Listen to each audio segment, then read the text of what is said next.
15 வருடத்துக்கு முன்னாடி மனிதர்கள் குரங்கு மேல நடத்திய தவறான அறிவியல் பரிசோதனையால குரங்குகள் மனிதர்களுக்கு நிகரான புத்திசாலியா மாறிடுச்சு.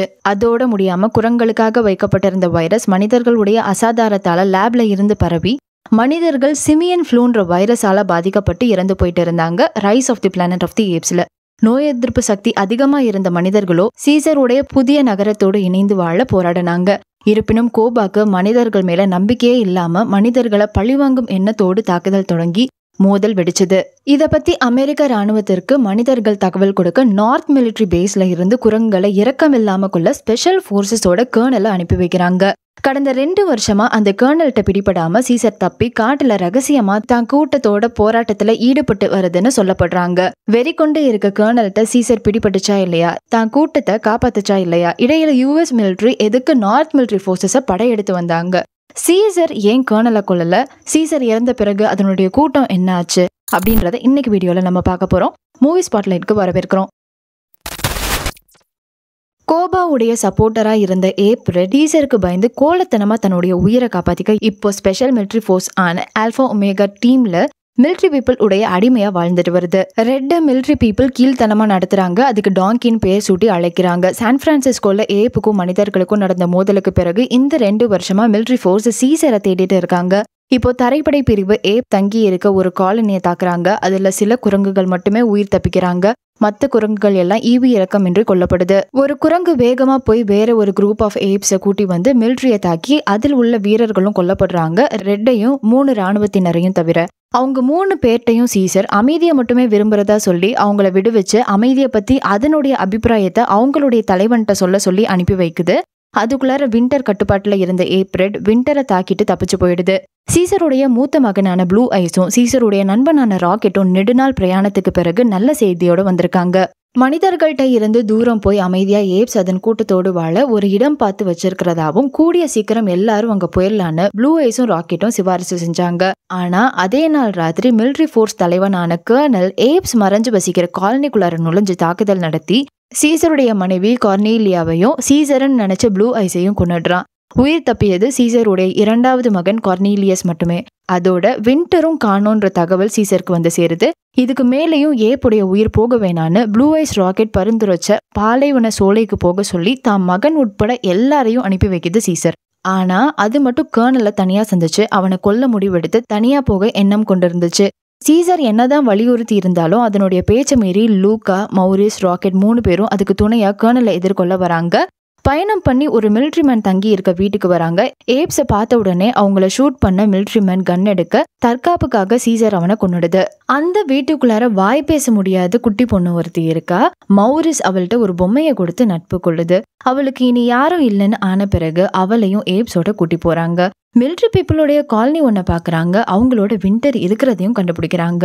வின்டரை ரகசியமா சந்திக்கும் போது வின்டர் அதனுடைய உயிரை காப்பாத்திக்கிறதுக்காக ஏப்புடைய காலனி இருக்க இடத்த மிலிட்ரிக்கு தெரியப்படுத்திய பிறகுதான் கர்னல் அந்த இடத்த கண்டுபிடிச்சு வந்து தாக்குனதா சொல்லி அது செஞ்ச தவறுக்காக சீசர்ட்ட மன்னிப்பு கேக்குது. கர்னல் எங்கன்னு சீசர் கேட்க winter colonel north side move பண்றதா சொல்லிட்டு தன்னை காப்பாத்திக்கிறதுக்காக அந்த நேரத்துல சீசருடைய வருகைய மிலிட்ரிக்கு தெரியப்படுத்த வின்டர் முயற்சிக்கும் போது சீசர் வின்டரை கொன்னுடுது. அவங்க போற வழியில சீசருடைய டீம் ராணுவர்கள் அவங்களுடைய சில வீரர்களையே சுட்டு கொலை செய்யறத பாக்குறாங்க. அவங்க போன பிறகு கிட்ட நெருங்கி பார்க்கும்போதுதான் தெரிய வருது அங்க உயிருக்கு போராடிட்டு இருக்க ஒருத்தர் அவங்க கூட இருக்க குட்டி பொண்ணை போலவே பேசும் திறனை இழந்துட்டாருன்னு. சீசருடைய டீம் ஒரு இடத்துல ஓய்வெடுக்க அந்த நேரத்துல யாரோ ஒரு ஆள் அவங்க குதிரையையும் கன்னையும் திருடிட்டு ஓட அதை பார்த்து பின்தொடர்ந்து துரத்திட்டு இவங்களும் போக கடைசியில அது மனிதன் இல்ல ஒரு ஏப்புன்னு தெரிய வருது. அந்த ஏப் பேரே பேட் ஏப் தான். ஆனா அது ஒரு சாமர்த்தியமான ஏப்புன்னு அதோட பழகும் போதுதான் தெரிஞ்சுக்கிறாங்க.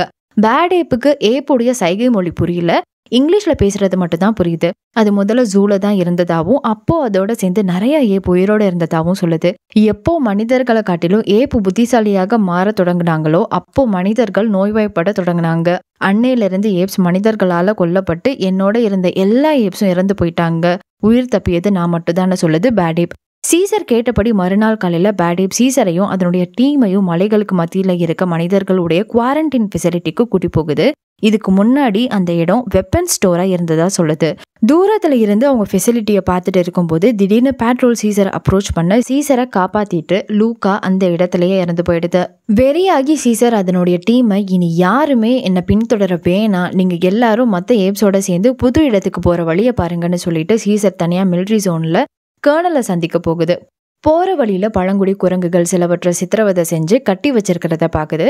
அதுல உயிருக்கு போராடிட்டு இருந்த ஒரு குரங்கு கிட்ட சீசர் பேச அந்த குரங்கு கர்னல் குரங்குகள் அத்தனையையும் அவனுடைய வேலைப்பாட்டிற்கு பயன்படுத்திய பிறகு கொல்லலான்ற சித்தத்துல கர்னல் இருப்பதா சொல்ல, ஆனா அது எந்த மாதிரியான வேலைன்னு தெரிஞ்சுக்கிறதுக்குள்ள அந்த குரங்கு இறந்து போயிடுது. இது நடந்த அடுத்த வினாடியே ரெட் பின்னாடி வந்து சீசரை தாக்கி அடிச்சு கர்னல் முன்னாடி எடுத்துட்டு போகுது. கர்னல் சீசரை எல்லா ஏப்ஸ் இருக்க பிரிசன்ல போட சொல்றான். அங்க பிரிசன்ல இருந்த ஏப்ஸோ புது இடத்துக்கு போக சொல்லி அனுப்பி வைக்கப்பட்ட சீசருடைய கூட்டம். அந்த சிறையில சீசருடைய இரண்டாவது பையன் கொர்னீலியஸும் இருந்தான். மறுநாள் காலையில கர்னல் அவனுக்காக வேலை செய்ய குரங்குகள் அத்தனையையும் சித்திரவதை பண்ணி வேலைக்கு அனுப்புறான். அவன் தலைமையில அங்க வேலை செய்யும் போதுதான் சீசர்ட்ட ஒரு குரங்கு அவங்க இனத்தை இங்க கூட்டி வந்ததுல இருந்து உணவு தண்ணீர் கூட கொடுக்காம வேலை வாங்குறாங்கன்னு சொல்லுது. அதே நேரத்துல சோர்ந்து போய் வேலையில தடுமாற்றம் அடைஞ்ச குரங்கு ஒன்ன ராணுவத்தினர் அடிக்கிறாங்க. அதை பார்த்துட்டு சீசர் அவங்களுக்கு உணவு கொடுத்தாதான் அவங்க இனி வேலை பார்ப்பாங்க அப்படின்னு சீசர் கர்னல்கிட்ட சொல்ல, எல்லா குரங்கும் சீசரோட சேர்ந்து குரல் கொடுக்க தொடங்குச்சு. சீசரை உடனடியா அமைதிப்படுத்த கர்னல் கட்டி வச்சு அடிக்கிறான். ஆனாலும் நிறுத்தாத பட்சத்துல கர்னல் பக்கத்துல இருந்த குரங்க கொன்னுடுறான். இப்போ யாரும் வேலை செய்யலைன்னா சீசரை கொன்னுடுவேன்னு பயமுறுத்த குரங்குகள் எல்லாம் மறுபடி வேலை பார்க்க தொடங்குது. இந்த எல்லா அட்டூழியத்தையும் பக்கத்துல இருந்து மௌரிஸ், ராக்கெட், குட்டி பொண்ணு நோவா, பேடேப் அங்க இருக்க குரங்குகளை தப்பிக்க வைக்க ஒரு சித்தம் போட முடிவு பண்றாங்க. அன்னைக்கு சாயந்தரம் சீசரை மறுபடி கர்னல்கிட்ட கூட்டி போக சீசர் இத்தனை நாள் அவனை பத்தி தெரிஞ்சுக்கிட்டதை பத்தி அவன்கிட்டயே தைரியமா சொல்லுது. உன் சோல்ஜர்ஸை பார்க்கும்போது அவங்க வேற ஒரு பேட்டலுக்கு தயாராகிட்டு இருக்காங்கன்னு தெரியுது. இங்க வரவிருக்க சோல்ஜர்ஸ் கூட உனக்காக வரல, உன்னை எதிர்த்து போர் புரியதான் வராங்க. அதுவும் நீ மனிதர்களை இரக்கமில்லாம கொன்னு குவிக்கிறதுனாலதான் இருக்கும்னு சீசர் யூகித்து சொல்ல கர்னல் மிரண்டு போறான். இதுக்கு பிறகுதான் கர்னல் சொல்றான், உங்க குரங்கு இனத்துல இருந்து பரவுன சிமியன் ஃப்ளூ வைரஸால தான் பாதிக்கப்பட்டு மனிதர்கள் பேச முடியாம போறாங்க. ஆனா என்னுடைய சுப்பீரியர்ஸ் இன்னமும் இந்த பாதிக்கப்பட்ட மனிதர்களை ஃப்ளூல இருந்து மருத்துவ ரீதியா குணப்படுத்த முடியும்னு மடத்தனமா நம்பிட்டு இருக்காங்க. எனக்கு அதுல எல்லாம் நம்பிக்கை இல்லை. அதனாலதான் மனித இனத்தை காப்பாத்த பாதிக்கப்பட்ட மனிதர்களை நானே கொண்டுட்டு இருக்கேன். ஃப்ளூவால பாதிக்கப்பட்ட என்னுடைய 2 வயசு பையனை கூட சுட்டு கொண்டுட்டேன். இதை புரிஞ்சுக்காத என்னுடைய சுப்பீரியர்ஸ் என்னைய தடுக்க தான் என்னையவே எதிர்த்து போர் புரிய வராங்கன்னு சொல்றான் கர்னல். மறுநாள் சீசர் கேட்ட சில விஷயங்களை கருத்தில் கொண்டு எல்லா குரங்குகளுக்கும் சிறிதளவு உணவும் நீரும் பருக கொடுக்கறான். ஆனா சீசரை மட்டும் பட்னி போட்டு சித்திரவதை செய்ய தொடங்குறான். மறுபக்கம் ராக்கெட், மௌரிஸ், பேடே குரங்குகளின் கூண்டுக்கு கூட்டி செல்லும் ஒரு நிலத்தடி பாதையை கண்டுபிடிக்கிறாங்க. குட்டி பொண்ணு நோவா சீசரை சந்திச்சு அவளுடைய பொம்மையை கொடுத்து மற்ற குரங்குகள்கிட்ட இருந்து சிறிதளவு உணவும் வாங்கி கொடுத்து உறுதியா இருக்க சொல்றா சீசரை. சரியா அந்த நேரத்துல கர்னலும் அவனுடைய ஆள்களும் வராங்க. நோவா பக்கத்துல இருக்க பாறைக்கு பின்னாடி மறைஞ்சுக்கிறா. அவளை அங்கிருந்து மீட்க ராக்கெட் தானாகவே வந்து கர்னல்கிட்ட மாட்டிக்கிட்டு நோவாவை தப்பிக்க வைக்குது. ரெட் கர்னல் உத்தரவுப்படி ராக்கெட்டை அடிச்சு பிரிசன்ல போடுது. சோறு தண்ணீர் இல்லாம போட்டா எப்படியும் சீசர் இறந்துடும்னு நினைச்சிட்டு இருந்த கர்னலுக்கு மறுநாள் அது உயிரோட இருந்ததே அவனுக்கு ஆச்சரியமா இருந்துச்சு. அந்த இடத்துல இருந்து நோவா கொடுத்த பொம்மையை கண்டுபிடிச்ச கர்னல் சந்தேகத்துக்கு உள்ளாகி எல்லா பக்கமும் தேட சொல்றான். கூண்டுல இருந்து வார்டுக்கு போகும்போது அவங்களுடைய கேஜை ரீச் பண்ண எத்தனை ஃபுட் ஸ்டெப்ஸ் வருதுன்னு ராக்கெட்டும் சீசரும் மௌரிஸ்க்கு தெரியப்படுத்துறாங்க. கால்குலேட் பண்ண ஃபுட் ஸ்டெப்ஸை வச்சு அதே தூரம் வர பாதாளம் வழியா கேஜை ரீச் பண்றாங்க. அந்த நேரத்துல வேற ஒரு சிக்கலும் வருது. குட்டி குரங்குகளுக்கு ஒரு ஹோலும் பெரிய ஏப்ஸுக்கு ஒரு ஹோலும் ஏற்படுத்தி இருந்தாங்க. ஆனா அதுல ஒரு ஹோலுக்கு கீழே நேரா பாதாளம் ஃபுல்லா தண்ணி ஃபில் ஆகிடுது. ஃபர்ஸ்ட் சின்ன ஏப்ஸ் எல்லாத்தையும் பெரிய ஏப்ஸ் இருக்க கேஜுக்கு வர வச்சு அங்கிருந்து எல்லா ஏப்ஸும் ஹோல் வழியா அனுப்பிடுறாங்க. அதே நேரத்துல வேற செட் ஆஃப் ஆர்ம்டு ஃபோர்ஸஸ் கர்னலை எதிர்த்து அவங்க கட்டிடங்கள் மேல தாக்குதல் நடத்துறாங்க. அந்த நேரத்துல எப்படியாவது கர்னலை கொல்லணும்னு வெறியில இருந்த சீசர் அவனை சந்திக்க அவனுடைய அறைக்கு போகுது. ஆனா அங்க கர்னல் ஏற்கனவே ஃப்ளூவால பாதிக்கப்பட்டு இருக்கிறத சீசர் பாக்குது. அதுவும் நோவாவுடைய பொம்மைய கையாளுனதுனாலேயே ஃப்ளூ அவனுக்கு பரவி இருக்குன்றதையும் சீசர் புரிஞ்சுக்குது. கர்னலை சுட்டு கொள்ள சொல்லி கர்னலே சீசர்ட்ட வெளிப்படுத்த, ஆனா சீசர் அவனை அந்த நிலையில கொள்ள தயாரா இல்ல. சோ கர்னலே கன்னால தன்னைத்தானே ஷூட் பண்ணிக்கும் போது கூட சீசர் தடுக்கவும் இல்லை. 2 மிலிட்ரி ஃபோர்ஸுக்கு ஃபைட் நடக்கும்போது நடுவுல ஏப்ஸ் தப்பி போறதை பார்த்துட்டு அதையும் ஷூட் பண்றாங்க. அதை பார்த்து சீசர் அவங்கள தாக்க கிரெனேடை எடுத்துட்டு ஓடி வர மிலிட்ரிமேன் ப்ரீச்சர் சீசர் மேல அம்பு பாய்ச்சறான். சீசர் சுருண்டு விழுது.